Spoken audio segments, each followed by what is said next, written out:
Welcome back to Portland this morning. Cumberland County Civic Center as the Pirates of Portland and the Binghamton Senators preparing for game number 1 of their Atlantic Division Final. My guest, head coach Kurt Kleinendorst. And Coach, I guess first of all, before we start talking about this series, Game 7, I guess 7 games in general, boy, talk about peaks and valleys of a series. That's typically what you get, but with so many overtimes and the season hanging in the balance, 3 consecutive games. Let's talk about your mental state getting set for game number 1 here tonight.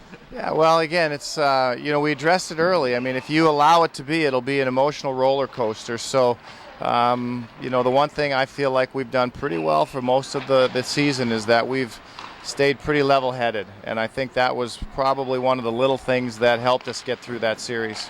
That was amazing. The deficits that you faced coming back, not only in games, numbers of games, coming back from 3-1 down, different deficits within each of those games, and maybe going back to game number 6, really the season on the line in many different ways during this series, but a penalty shot in double overtime, and something I'd never seen before. I don't know if you have, but I hope I never do again. I don't know how many that there have ever been, to be quite honest with you. I'm sure there are very few, even in the history of the game, American Hockey League, NHL. So, it just kind of goes to show you that particular series. I still believe that we deserve to win, but I think it could have easily gone the other way. I don't think anybody could argue that. I think one of the things, the character of this team, the physical toughness of the team, you look at winning this series, team gave up a lot of goals, but you're playing pretty much with 4 defensemen, and I think just that ability to overcome and have that fortitude to keep moving forward really says a lot about the entire makeup of this group. Oh, no question. I think you use the word physical. I would use the word mental. I think mental is more important than physical, because if you can get your mind to do something, your body will follow. And we just never gave in to anything, and like I said, we kept the right approach, we kept the right attitude, we were very determined, we got a tremendous amount of character. You don't win that series if you don't have all of the above.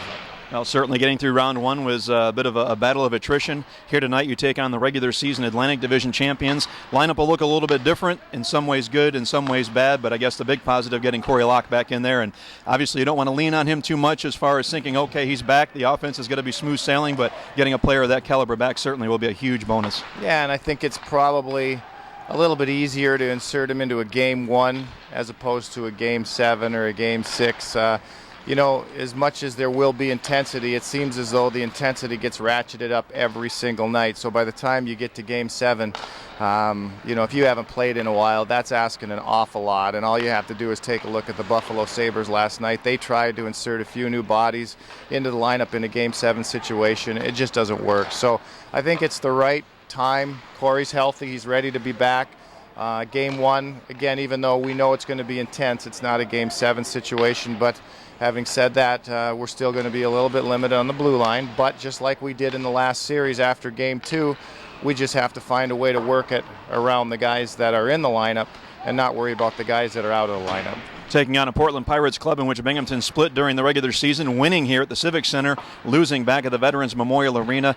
Team very talented, obviously. You don't get this far, you don't win your division without having the talent, but some of the attributes, very quick, a very speedy team. How much of a challenge does that pose here for Binghamton? Well, I mean, we're coming out of a pretty tough division of our own, and we've gone up, against the Wilkes-Barres and the Hershey's and the Charlottes and the Norfolks. So, this is an awfully good hockey club. There's no question. But at the end of the day, this is going to be more about us than it is about Portland. And if we come out and we play the way that we need to play, we'll have success. Having said that, yeah, they're a hard-working, gritty, skilled group of guys. They're coached by Kevin Dineen. He likes his guys to be tenacious. He likes them to be in your face. I can guarantee you by the end of the series, there's not going to be a lot of love lost between these two teams.